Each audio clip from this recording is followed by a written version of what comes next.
actually don't have any interactive bits in this, but you know what, that's okay, because you should all rejoice in listening to me talk, because I am a woman. Hello all, I'm Luna, the registrar of the Eliz, and the motion that stands before the House tonight is this House would support a sex strike. Now, right off the bat, there are some very obvious jokes that I'm nearly positive at least one person is going to make, so as I am the image of graciousness, I shall not make those. But that does leave me with my favorite thing ever, anecdotes. This did pose a bit of a problem for this debate, as you could not pay me any amount of money to talk about any part of my sex life. Now, that's just me personally, but good for you all and good for me. I've lived an incredibly varied life at 21 whole years and have dug up some vaguely topical anecdotes for you all. I actually haven't lived a varied life at all. I'm just really good at being dramatic. I think my anxious disposition is quite obvious in the way I talk, the amount I talk, and the speed that I talk at. Maybe now, as an incredibly well-adjusted adult with absolutely no faults, might not be so obvious anymore, but I can tell you that I was not a well-adjusted kid or teenager, which is why I moved halfway across the world from everyone I've ever known, because after all, that is how you solve all of your problems. Anyway, all this to say that I have seen my fair share of therapists throughout my varied life. Now, I say fair share of them because I firmly believe that half of them needed to be institutionalized themselves. Once again, I am not the problem. No, but actually, you have to vet your therapists in hippie Northern California, where essential oils are apparently the cure for everything. Because I saw a therapist for a few months who, one, didn't wear any shoes or socks, and two, told me that I didn't have anxiety or the other mental disorders I did indeed have at the time. No, I was perfectly fine. I just wasn't secure in my femininity, and I just needed to sleep around with a bunch of different guys. Mind you, I was 13 years old. Regardless, that is quite literally the worst advice I have ever received, and I've clearly been given some pretty bad advice if I've wound up here. Hey. Okay, I'm just realizing now that both of my stories here are medical related, but hey, we move. I may not want to talk about my sex life, but when it comes to my medical history, I'm an open book. Anyways, there's a time in every young girl's life where one ages out of primary care and attends what my mother likes to call the lady doctor. And because I am completely comfortable and in tune with my femininity, through some fluke as I decided against having sex at 13, so to the gynecologist I went. Now, immediately, I did not like this woman. She immediately started talking about giving me an IUD, like it was a saving grace to cure all my problems. Did not have any problems. I didn't even want to be there, but I was trying to be responsible. Big mistake, never tried it again. She then asked me where I was going to college. Obviously, I said here, and she went, and I quote, directly, "Oh, well then you at least want to go on the pill. With all those Irishmen, you simply won't be able to resist." For the record, I've managed to resist quite well, actually. Also, something that may not be obvious is the fact that I'm not a lesbian, despite the fact I cut my own fringe and, you know, everything else. But I could have been. She didn't know that. Or maybe she did, but she shouldn't have assumed. I know those both sounded like completely made up stories, but I promise you they weren't, not even a little. I wish they were. Sometimes. I think my point in all this is that whether or not you would go on a sex strike or you'd advocate for one, I think we can all agree that the medical personnel of Sonoma County, California should be put on a sex ban and have their medical licenses taken away. Thank you.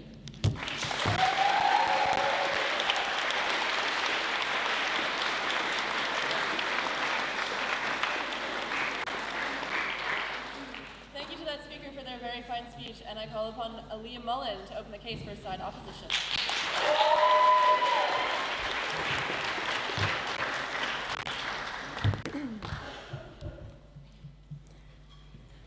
Good evening, lads. So, this is a bummer, gonna warn you right now. I thought about doing a bit for the speech to open the op with a bang. That's the only joke I have, if you will. I made pie charts about how a heterosexual sex strike leads to gay sex, which leads to a conservation of potential energy within the feminine wiles and the homoeroticism of the Trinity sauna. Unfortunately, Every time I tried to write that speech, it felt hollow. Because as much as I want to treat this debate as some fun discourse, it felt wrong. It feels misguided and unfair, and it really boils down to this motion as a whole. The idea of a sex strike is an inherently privileged motion because it assumes two things at once, okay? So it assumes that sex is a privilege that can be revoked, which is not a reality for millions of women, and that B, consensual sex, not for profit, is a labor, and labor is a key word there. Consensual sex is a privilege. A pivotal message of feminism is the eradication of sexual violence, especially towards women.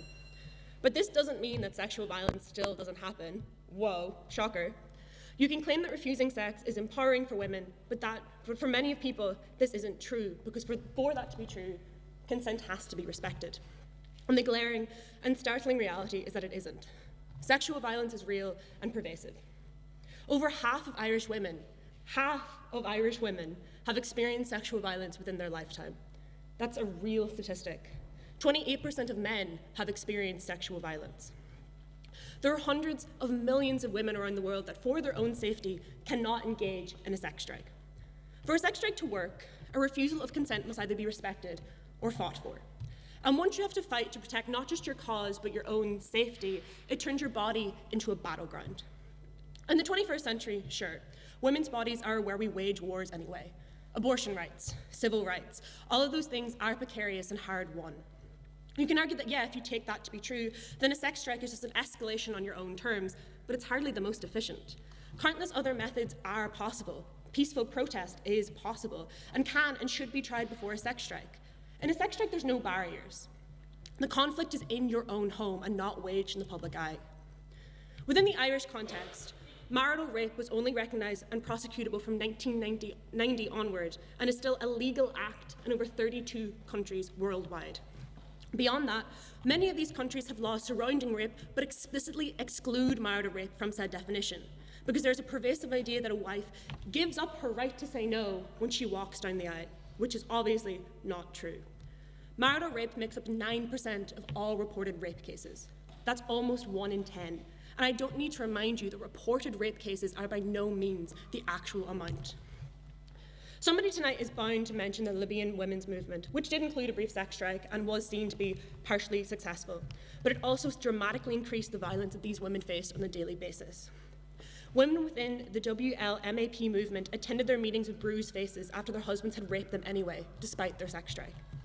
Sure, sex strikes allow women to protest using one of the only forms of power that they have, but 35% of women experience sexual and/or physical violence within their relationships anyway.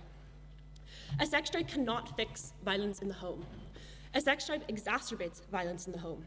It asks women to spit in the face of safety because sex sells. We live in a society obsessed with sex, and that's why this motion is fun, right? That's what Prop is trying to sell you. Ha, sex strike, what a lark.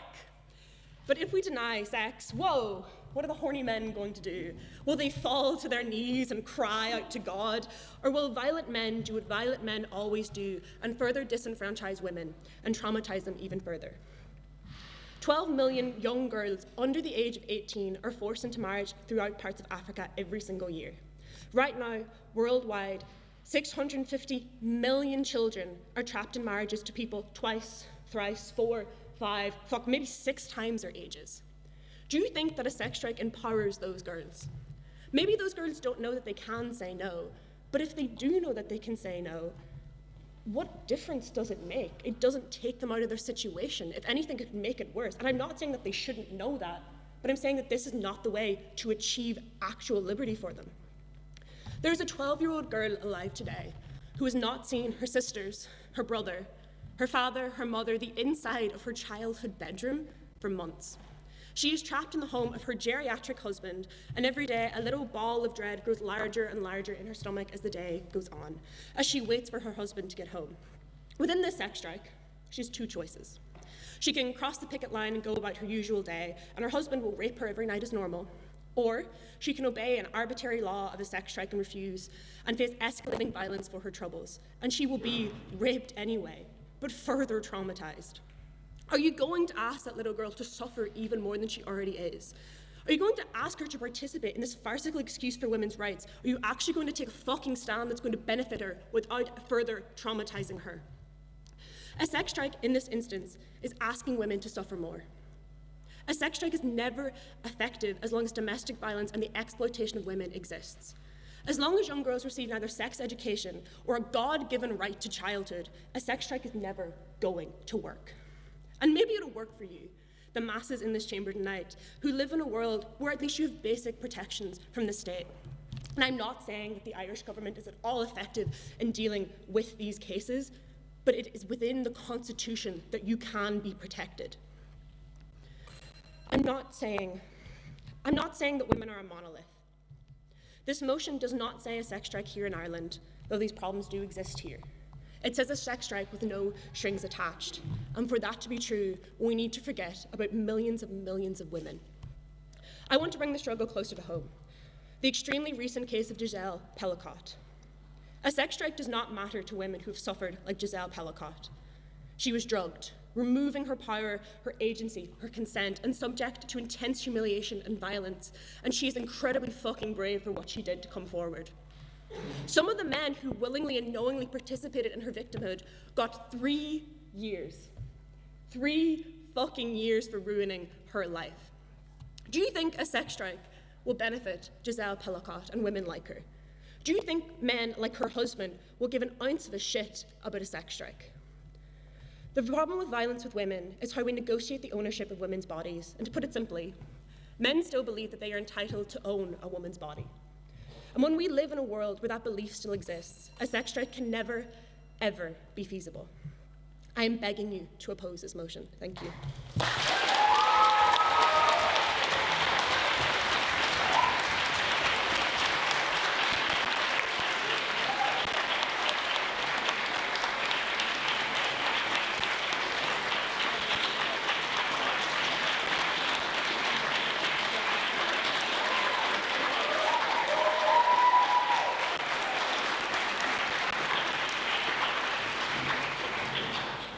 Thank you to that speaker for their very kind speech. And I call upon Olivia Tranguch to continue the case for said proposition.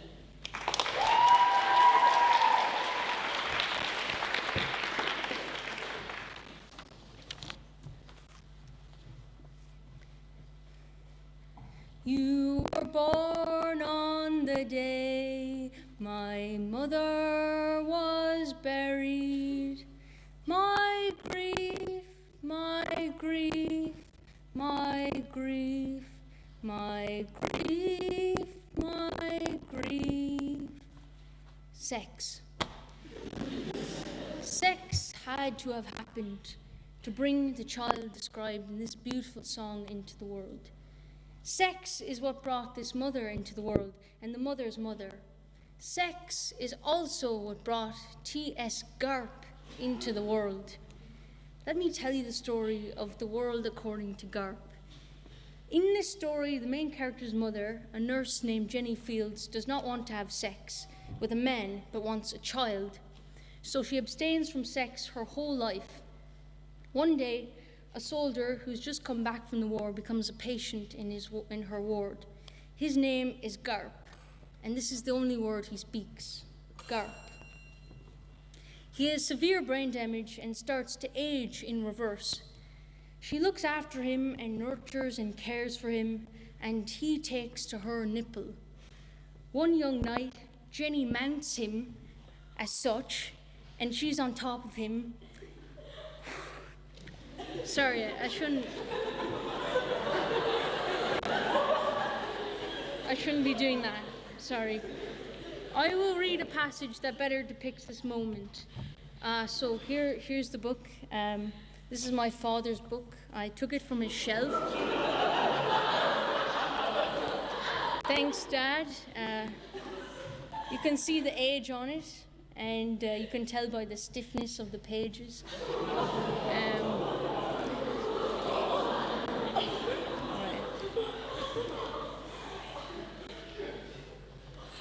Garp, she said firmly to him. Garp? Arp, he said. She knew she was losing him. Daily, he seemed to grow younger. And so Garp's in his bed, right? And there's 2 soldiers in the beds next to him. And Jenny comes in and enters into Garp in his bed. Garp, Jenny whispered. She stepped out of her slip and her panties. She took off her bra and pulled back the sheet. Garp, said Jenny Fields. She took hold of his erection and straddled him. Ah, said Garp. Even the R was gone. He was reduced to a vowel sound. Sorry. To express his joy or his sadness. Ah, he said, as Jenny drew him inside her and sat on him with all her weight. Garp, she asked. Okay, is that good, Garp? Good, he agreed distinctly, but it was only a word from his wrecked memory, thrown clear for a moment when he came inside her. It was the first and last true word that Jenny Fields heard him speak. Good. As he shrank and his vital stuff seeped from her, he was once again reduced to ahs. He closed his eyes and slept. When Jenny offered him her breast, he wasn't hungry.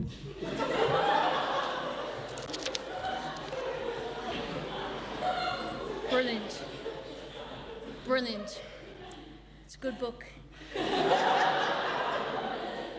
Garp dies a few days later, probably from the shock and mass of liquid that recently invaded him. Subsequently, Jenny names her child T.S. Garp after the soldier technical sergeant Garp. Mind you, this only happens within the first 30 pages of the book. Now, Garp experiences profound trauma throughout the rest of his life. Garp grows up without a father and knows little of him. This kid has a violent dog trample him, stealing from him his ear and some of his flesh. I'm guessing he's half hard of hearing, but the book doesn't specify. He later serves retribution by biting the dog's ear off years later. He's a mad child.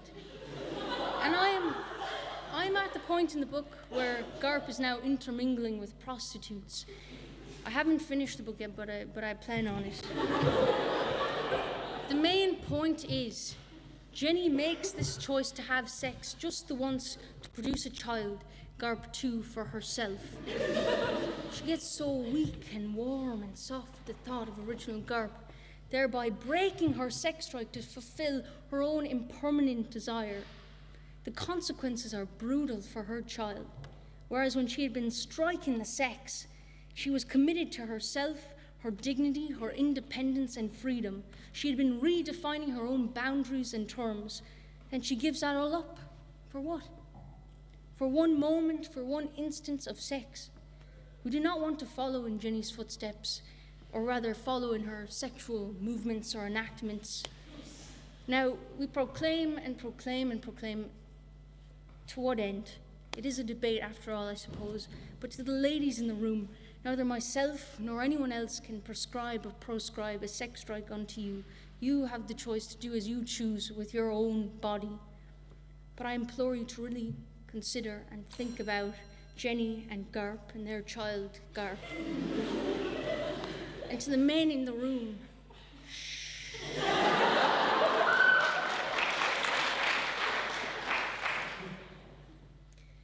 you were born on the day my mother was buried. My grief, my grief, my grief, my grief, my grief.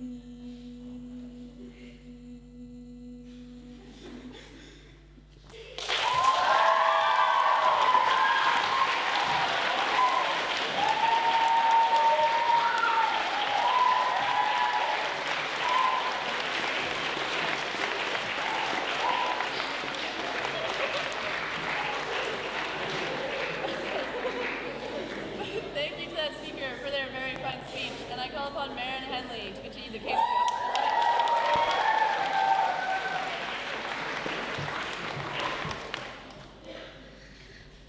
Okay, well, I'm not talking about Garp in my speech. I didn't get the memo on that. Okay. There are a lot of things about us women that sadden me, considering how men see us as devious, as indeed we are. These are some of the opening lines of Lysistrata, the ancient Greek play that coined the notion of a sex strike. Written by Aristophanes, the play is a satirical account of women withholding sex from their husbands in order to bring about an end to the Peloponnesian War. It was never meant to be taken seriously. The reason why this play was satire is because it would have been laughable that these men would have been easily manipulated by their wives, who would have had very little rights in ancient Athenian society. Aristophanes actually wrote this play so he could make dick jokes and mock the idea of women mobilizing against men, which is not very feminist of him. Yet somehow, this play has morphed into a legitimate form of protest in the modern-day sex strike, which is called Lysistratic non-action by professionals who think that saying sex is too taboo to describe a movement that literally focuses on withholding sex. They are conducted for a multitude of reasons, from protesting wars, like in the original material, to challenging dystopian laws surrounding women's bodily autonomy in the United States. So, how did a satirical concept morph into a serious aspect of the feminist movement? If war strategies coined by ancient Greek men should set the standard for modern protest, why didn't we pack into a wooden horse outside of the Supreme Court to protest the overturning of Roe v. Wade? Some of you might be surprised that I'm opposing the motion tonight. If you know me, you know that unfortunately I'm attracted to men, but I don't actually like them very much. One time, a guy I had a thing with tried to kiss me in a bar, and I got the ick, and I accidentally slapped him in the face. True story. I'm also not at all opposed to abstinence and celibacy, so it might not make sense why I would oppose a sex strike. It is difficult to ignore as well that sex strikes have historically been successful. Take the Women of Liberia Mass Action for Peace, which won the 2011 Nobel Peace Prize. However, just because there are successful examples of sex strikes does not change the fact that they generate more harm than good. Today, I'm opposing the motion on the grounds that sex strikes actually reinforce traditional gender roles and subvert their purpose by resulting in gender-based violence and further dividing women's movements along class lines. The primary flaw in the concept of a sex strike is, ironically enough, objectification. The vast majority of sex strikes have been cases of women withholding sex from men. You can argue that women who participate in sex strikes are exerting their autonomy this way, but by making sex a weapon of protest in a context where women are acting against men, we are in danger of reducing women to objects of sexual negotiation. The women in Lysistrata withheld sex because it was the only thing that they had to withhold. They lived in an ancient society in which they were firmly placed within the domestic and reproductive sphere. They did not have voting rights, they were not entitled to an education, they couldn't even act in the play that created the sex strike. A sex strike rests on the premise that women are not full political actors and still need to exercise their influence through the domestic sphere. And this is not the context in which we exist today. In places where women can vote, work, and hold political and societal sway, sex strikes are taking us backwards instead of forwards. In practice, one of the largest issues in sex strikes is the risk of sexual violence. Protesting for rights should not have to mean that the protesting party has to suffer in the name of their cause. Self-immolation gets its point across, but most people wouldn't consider lighting oneself on fire a productive method of protesting. Fighting for a cause should never have to result in bodily harm, especially when women have already been subjected to gender-based violence for thousands of years. In the sex strike movement in Liberia, women would show up to meetings beaten and bruised after being raped by their husbands. In response, the protest leader just said, "What else do we have to lose? Our bodies are their battlefields. Let's just put our bodies out there."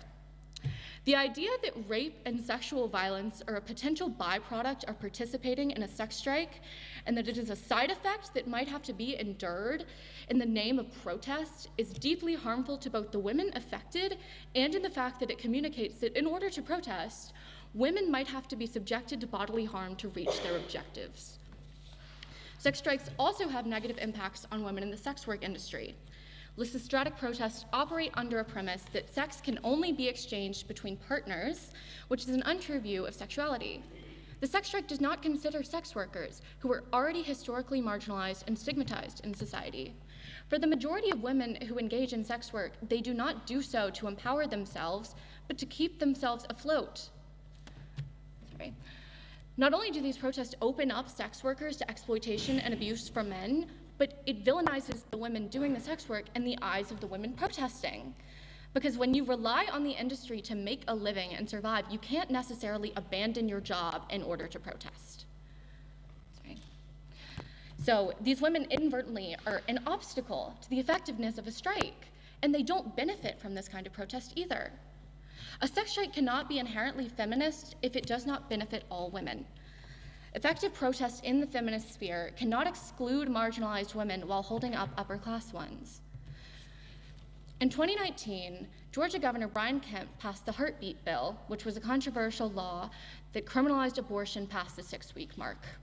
In response to this, actress Alyssa Milano went viral on Twitter for proposing a sex strike in Georgia to protest this law. I grew up in Georgia, and I distinctly remember the chaos that this caused. Every girl in my school was firmly on board with this, but the sad reality of the situation is that 14-year-old girls should not have to think about withholding sex in the first place to protest having bodily autonomy in the first place. Surprisingly, conservative women actually applauded what they interpreted as a call to celibacy, while liberals were more critical. Notably, legal analyst Amani Gandhi tweeted back at Milano, "Lysistrata is not an effective organizing tool. Instead, fuck whomever and support abortion funds." While this strike never actually happened, we find ourselves in a similar political state today, with multiple women proposing sex strikes in order to protest the Trump administration and the loss of women's rights that come with it. But Gandhi's tweet remains true. The rescindance of abortion rights, along with any other issues that are protested through sex strikes, will not be fixed by sticking it to the man, but instead by fixing a hugely flawed system. Why should women, in order to protest injustice, have to make our bodies objects of sexual negotiation, put ourselves at risk to bodily harm, and potentially hurt marginalized women in the process? It is with these arguments that I urge you to oppose the motion today. Thank you.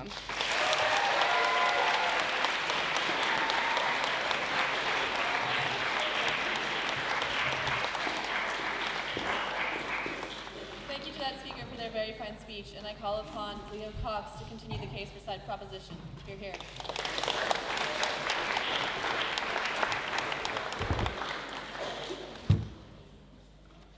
Oh Christ, I'm gonna have to hold this. Hold up. All right, I'm gonna start the speech by saying, against all doubters, I'm pro-sex. If sex is unanimously banned from this world, I'm dead. After bravely fighting for sex. You're welcome, Biden. I'm going to continue the speech by subjecting you all to what is essentially the fucking chimera I call a companion document to both my final history and politics essays. If you're a history student, I feel for you, but you probably smell old. If you're a second-year political science student, go away, you're annoying. Don't worry, I'm only doing this 30% because I know it gives me an excuse to reuse research for valuable argument filler. I don't really have to think about this. Has a point, probably. At the time of writing this, I haven't written my point yet. Pre-colonial Nigeria. One of its three main ethnic groups, the Igbo, would see its communities, villages, organize councils composed entirely of women, similar in structure to a workers' union with its direct democratic conduct. These councils would represent their interests within the villages they lived in, partaking in a variety of actions both in service and opposition of the wider polity, depending on what their interests lay at the time. The most dramatic of these actions involved those in the council leaving men in the village, carrying nothing but their babies in their care with them, and attacking anyone who attempted to prevent their exit, refusing to come back until their demands were met. Now, has anyone ever read The Ones Who Leave Melis? Don't, it's fucking boring. That example told you everything you need to know about it. It's a good book, read it.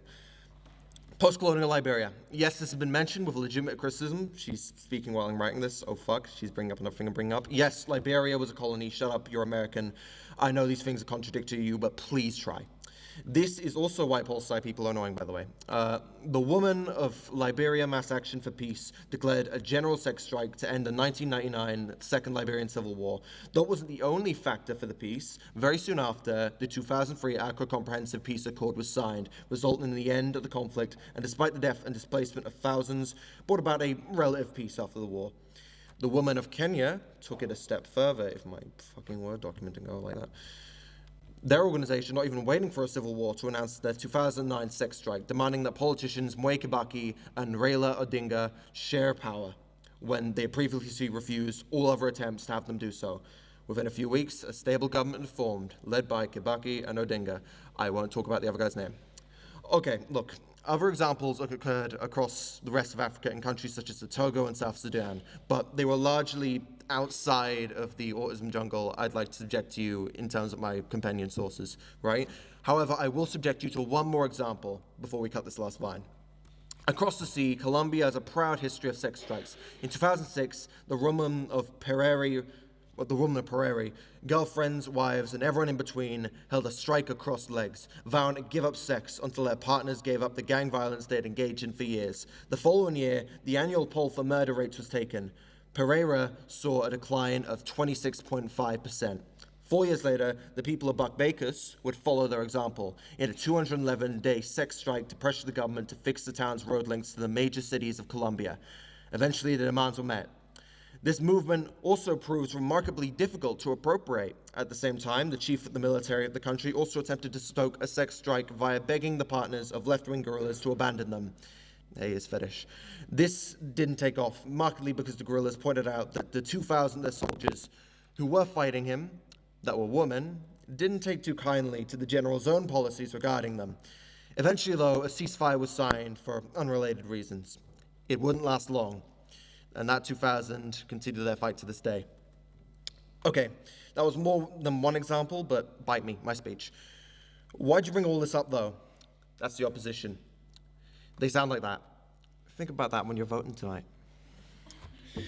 Also, think about this one. One, to prove that sex strikes have a practical history. All these places hold sex as somewhat of a taboo comparative to the decadent West. The difference is the decadent West is far too memory hold to do anything but vote between 99% dog shit and 100% dog shit every 4 years, and they still somehow pick the ladder. Two, to prove that practical history has something in common, organization around a community or a wider organization. Sex strikes about this have often failed. 2008, Naples. Women loosely coordinate a sex strike in an attempt to stop the dangerous New Year's celebrations across the country. The following year saw 1 man die and 70 injured. Such a large land mass had no shared local identity or larger organization to coordinate around, and thus fell apart. Now, here's another thing I'm going to bring up that someone has already brought up. There's a Greek classic that echoes this sentiment very well. Astrophone, I don't know how to pronounce that. I'm not going to try. Lysistrea.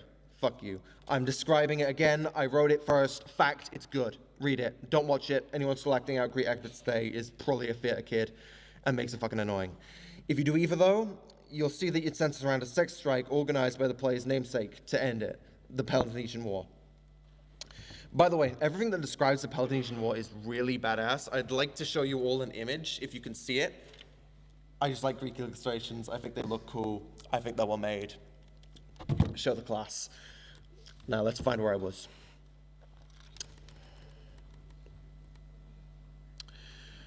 Lysistra faces many issues in her strike. Comedies in ancient Greece mean a lot of different things, by the way, right? They can send out serious messages, they can send out entirely comedic messages. To say that it's a comedy and thus has no real point to make, I find to be incredibly flawed, right? The biggest of these issues that she faced is that many women throughout the protest make some pretty reachy ass pulls to get out of the protest temporarily. One particular one is, I need to do the washing. From experience, most people in this college can't even go for a short cycle. Anyway, point is, she struggled to keep up such a disconnected movement together. In contrast, however, when she toughed it out, enforced discipline, and organized the delegates so that they get to the table to end the Peloponnesian War, there were 3 whole paragraphs describing how hard they were. Almost as hard as the speech goes. Don't worry, it's almost over. Tell me, if she can do it, why can't you? One of 2 reasons. You weren't organized for real change, or you're the opposition. That's also how you sound, by the way. Remember, that's how they sound when you vote. Thank you.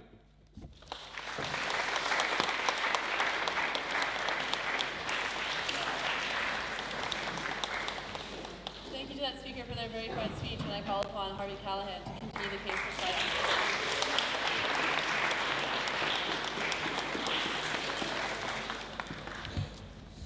I'm in the closet. I'm not afraid to admit it. It's time to come out. I'm a deeply closeted feminist. It's a bit of a cringe thing for a man to say, isn't it? Oh, look at me. I'm a feminist. When a man says he's a feminist, in my mind, it paints a picture of these guys who meticulously manipulate their Spotify to have Clairo, Chappell Roan, Mitski, Lana Del Rey, and the 1975 at the top of their Spotify Wrapped. I seen one of them the other night, actually. This guy was sat in the workman's smoking area. He had one of those F1 racing jackets on. Instead of the F1 team, the jacket had all the Lana Del Rey album covers sewn onto it. He was sipping white wine on a stool, wearing brand new Doc Martens, reading some Sally Rooney book. He didn't turn the page for about 20 minutes. Guy thought he was so fucking slick.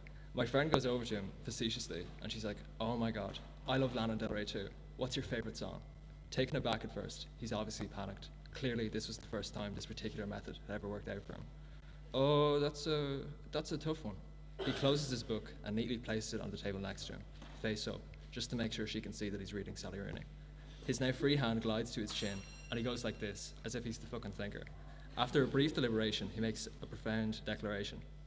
"Well, if I had to choose, it would be between Shake It Off or Not Like Us." A very loud silence follows. You can see he's just realized what he said. He awkwardly picks up his book, turns around the other way, and goes back to pretending to read. Obviously, the idea of a sex strike is really attention-grabbing, but I don't think it's a serious idea. Firstly, it's not in women's best interests. I know what you're thinking. Oh wow, straight man is opposed to women going on sex strike. Wonder why that is. But it's true.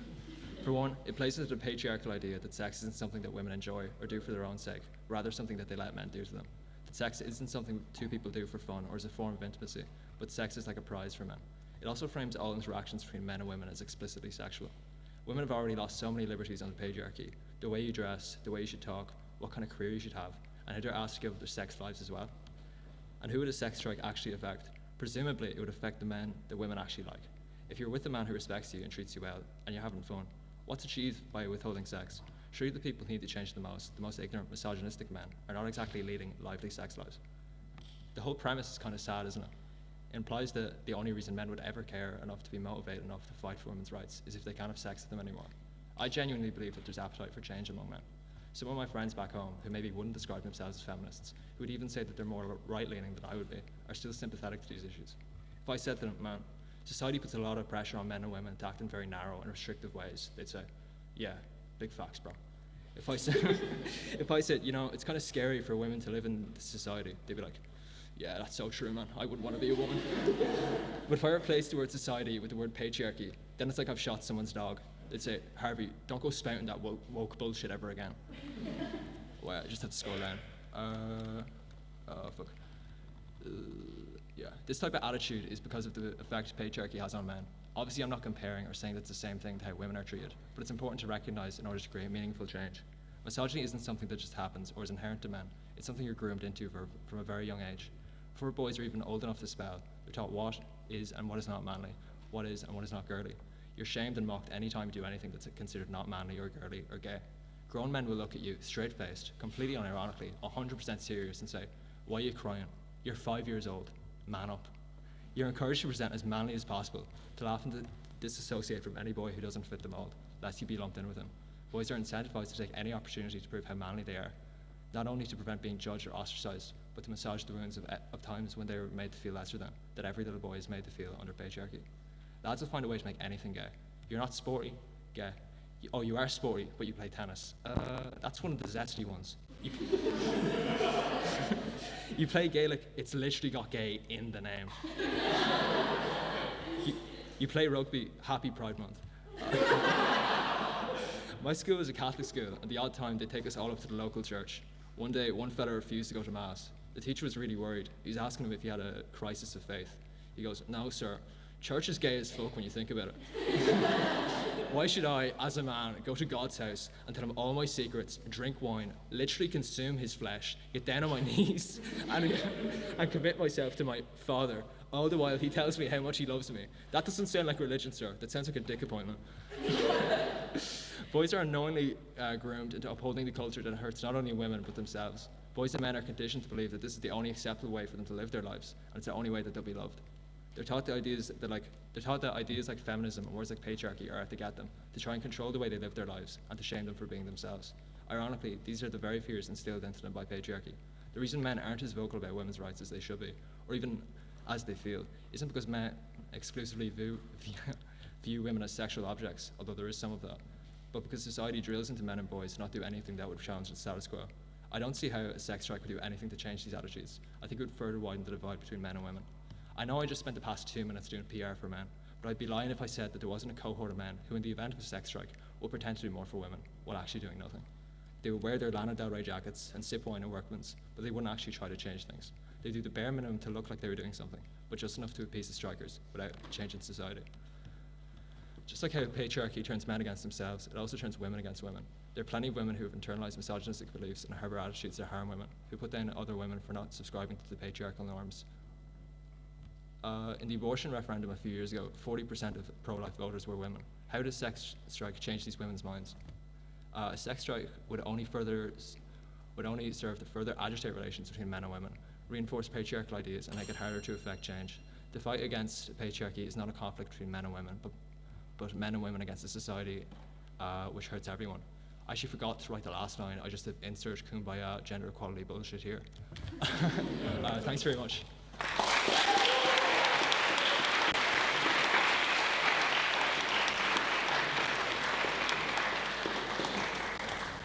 Thank you to that speaker for their very fine speech, and I call upon Matilda Brew to close the case for said proposition.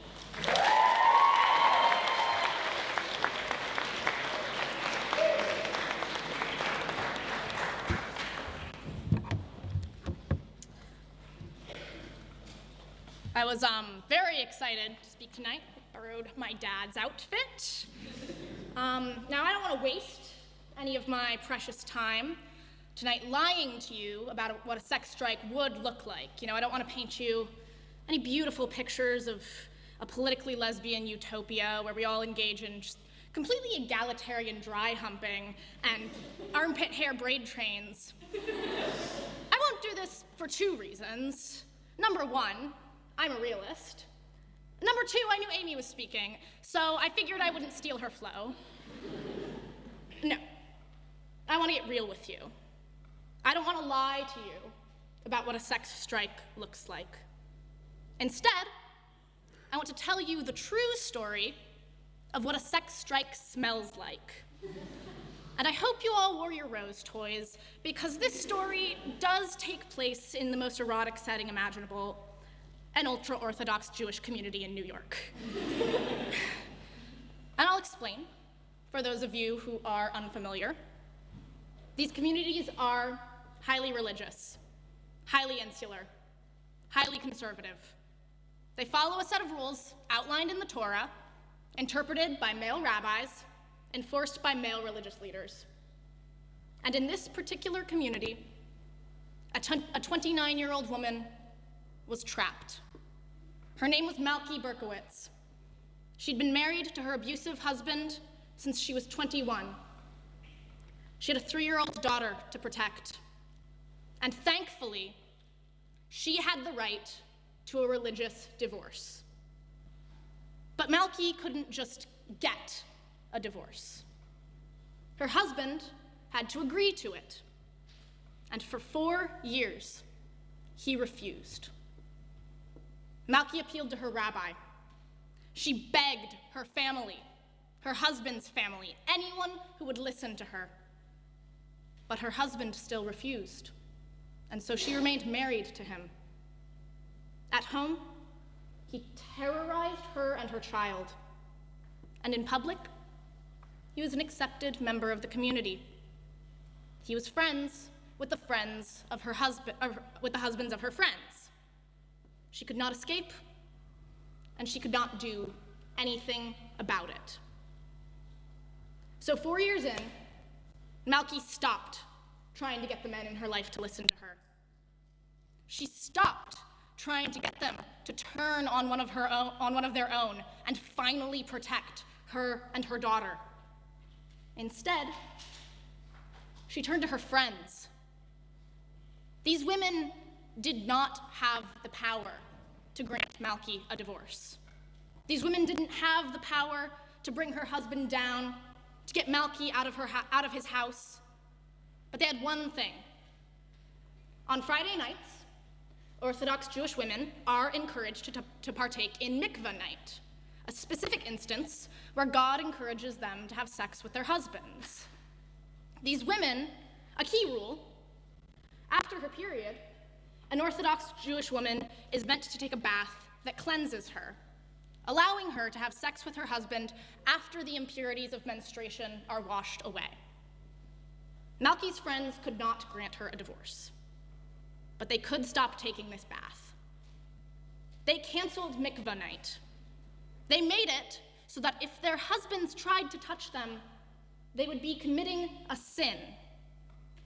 And they made it clear that mikvah night would remain canceled until Malky was granted a divorce. In the 4 years that Malky begged for freedom from her husband, she got nothing. Within 6 months of the organized mikvah night strike, Malky was granted a divorce and freed from her abusive husband. This was in 2024. So a sex strike doesn't have a particular look, but it certainly has a smell. It smells like the blood and the sweat on a woman's body.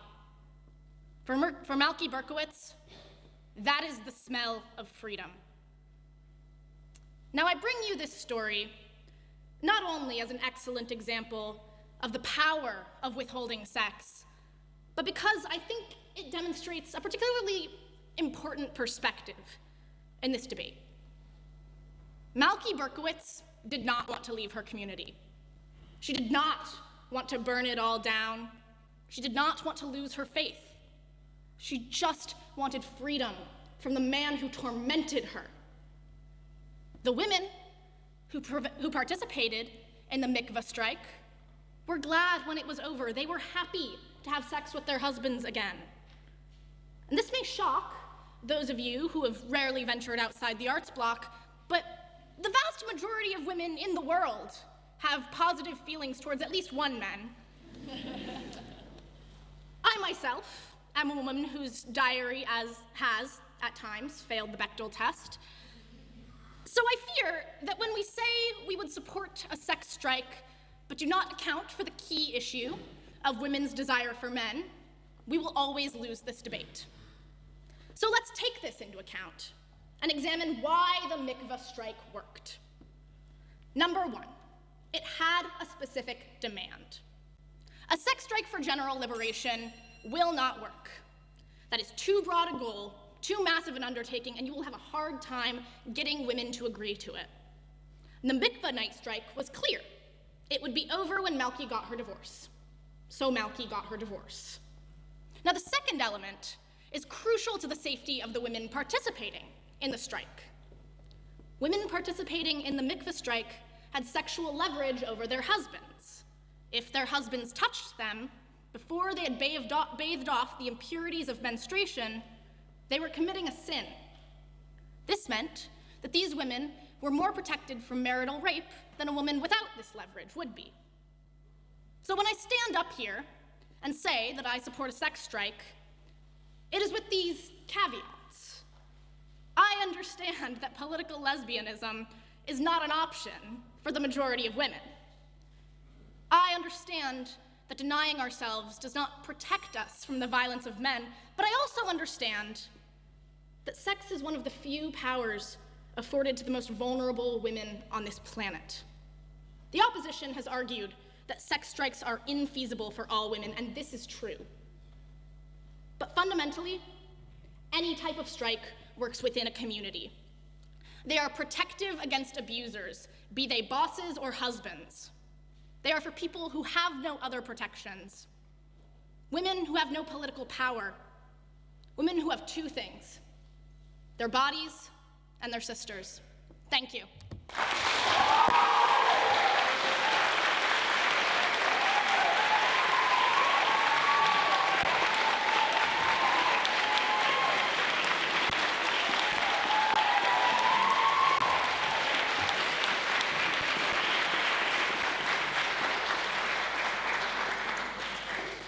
Thank you to that speaker for their very fine speech, and I call upon Ellen McKim to pose a case for side opposition and introduce.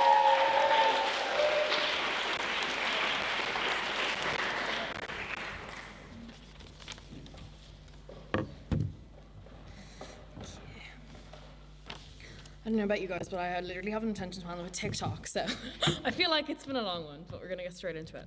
Okay, so. Hello, bra-birding, free-bleeding feminists. Tonight, I'm gonna take you back to a feminist icon, Audre Lorde, who once said, "A master's tools will never dismantle a master's house." For what this motion does is it reinforces harmful sexual norms, and what we really need is a feminine phenomenon. No, what we really need is a radical deconstruction and reconstruction of social norms and structures that do not reinforce heteronormative and patriarchal norms, but rather radical social change. So before I get into the meat of this speech, I'm going to talk a little bit about what it's like to grow as a girl in Ireland. While that is a privileged position, undoubtedly, it is one that does not escape the patriarchal norms and values that we hold in literally every society across the world. For when I was 12 years old, in fact, it was a mandatory school policy that before leaving the school premises, you had to ensure your legs were fully covered. Even if you were going to a sports game or wearing shorts on a hot day, you had to ensure that you had covered up. The same was true of my friends in mixed schools, although to a much greater extent. They would often exchange stories about how on a summer's day, they were incredibly hot and wanted to take off their school jumpers, but they couldn't because it was forbidden under school policy. Why? Because their bodies were too revealing. What if men were distracted by seeing their boobs or bras in class? What if men couldn't contain themselves? The fact of the matter is, my legs at age 12 were seen as sexual. They were no longer seen as part of my body. This is the same logic and thought pattern as a sex drive. Women are seen as a means to an end, and they are sexualized without their consent continually. It is that same logic that is pervasive in courtrooms that asks and implies that women are asking for it by simply existing in their own bodies. What if the body is no longer yours? What if you become disembodied, in fact? What if it is a vehicle for your perception and your desire? The mere fact of this motion implies that women can't just want to have sex for a fun time. Rather, they become engines for male desire. Thankfully, while at one point in my life, I probably would have debated on side proposition, tonight, I think I've evolved to a place where I'm happy and proud to speak on opposition. Why? Because sex can in fact be fun. Sex in fact can be pleasurable. But what a sex fight does not help is the women who are most vulnerable and are in need of patriarchal norms to overturned, as we have heard. What sex strikes do is they reinforce these stereotypes. The reality is our structures are so deeply embedded they cannot be disentangled. So what we need to overcome this is not that we need women to simply just abstain and that will solve all of our problems. We did not fall out of a coconut tree. Rather, what we do need is mass mobilization and community-based solidarity. You can't, and I wrote this in all caps and bold, so this is a big one, you can't just simply talk about the house and try to take off a few pillars every time and chip away at it. No, you need to kind of burn the house on fire and rebuild it. That's kind of what this needs, because the very structures that exist within our society create a place in which women are constantly in the subordinate role. It's not enough to simply win certain moments or win certain gains over time. In fact, what we really need is mass mobilization and mass solidarity with women. Because where does sex happen? Hopefully it doesn't happen in public. I don't think it does often, but wouldn't put it past the Phil. But what I do think is more impactful is the fact that you see women's mobilization in public in movements like Me Too. And yes, it did have its flaws and its problems, but what was powerful about that moment in time in history was that you had massive amounts of women from all different contexts across the world speaking about stories that they had been shamed into silence over. Women in this country and many others know the reality of what that shame feels like on a daily basis. The reality that we still don't really talk about sex in general because, oh God, Catholic guilt. And we also don't really talk about the realities of Magdalene laundries or our history of sexism in this country. The same is true for racism, the same is true for homophobia, the same is true for so many social norms. Why? Because the default is always male. That is why when women free bleed or protest, it's so deeply uncomfortable to us. Even the thought itself is like, oh God, why would you do that?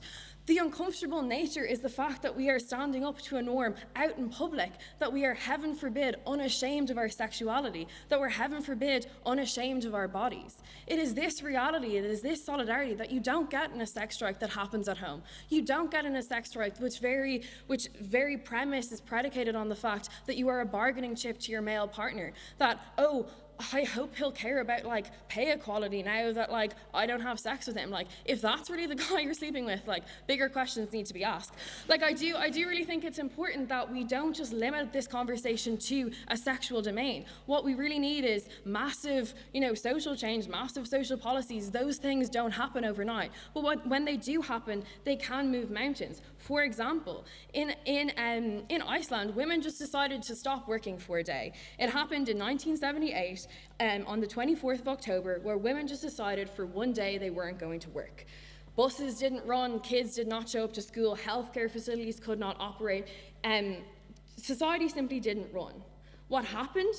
The Iceland Parliament, within a year of that protest taking place, passed pay equality rights. They ensured better paternity and maternity leave. And the mobilization led to the world's first female president. It is movements like this that we need, movements out and loud in public. In fact, it's not the privacy we require, rather it's loud and proud action. So inside opposition this evening, not only have we proved to you that sex can be fun and silly, we've also proved, more importantly, that our side of the house actually seeks social change. Our side of the house actually promotes a world in which things get better for women, not worse. It is learning about how to take our differences and make them strengths. For the master's tools can never dismantle the master's house. They may temporarily allow us to beat him at his own game, but they will never allow us to genuinely change.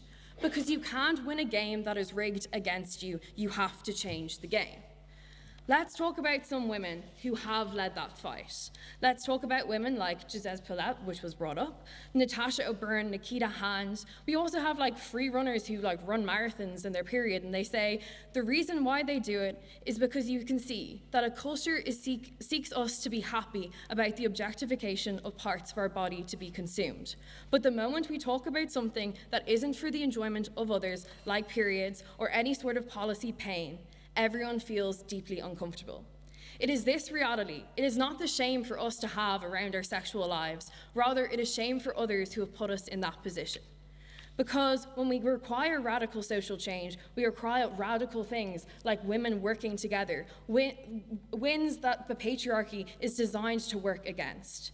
For when women are united, we're all united. We have nothing to lose but our chains. Thank you.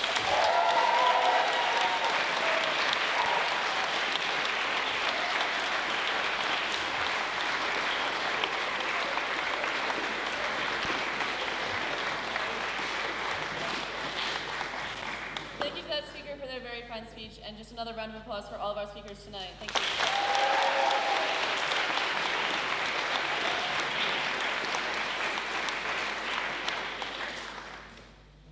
Now, in a minute, we will go to a vote, but just a reminder before we do so that there are oratory returns. There'll be someone just out there, with these beautiful QR codes. Scan them, you guys can vote for your favorite speaker from tonight. And also remember, we've got wine next door in Convo, and we've got afters at the Lombard. So in a minute, I'm going to ask you to shout aye if you support the motion and you would support a sex strike. I'm going to ask you to shout nay if you don't support the motion and you would not support a sex strike. All those in favor say aye. Aye. All those against say nay. Nay.